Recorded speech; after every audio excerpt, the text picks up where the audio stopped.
ini kayu, pakai ini bang. nyangkut sini. Pilih mungkin dan tapi Mau bocor juga. Bocor apa ini? Sudarlun Bendungan Karet Kerung Aceh di kawasan Lambaru, Kecamatan Ingin Jaya, Aceh Besar, sejak setahun terakhir mengalami kebocoran. Ini diakibatkan banjir yang menerjang aliran sungai itu pada musim hujan. Kebocoran bendungan mengakibatkan berkurangnya pasokan sumber air bagi PDAM Tirta Darui Banda Aceh.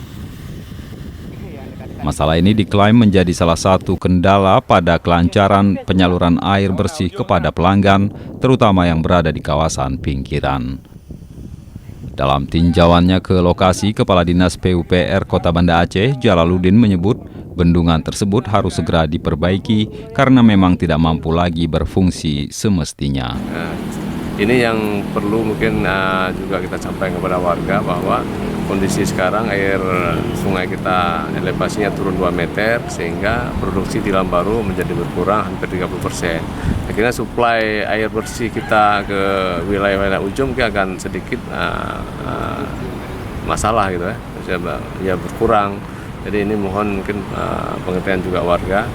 Kemudian ini antisipasinya adalah kita sudah sampaikan ke balai bahwa ada. Dari Lambaru, Aceh Besar, Hendri, Serambion TV.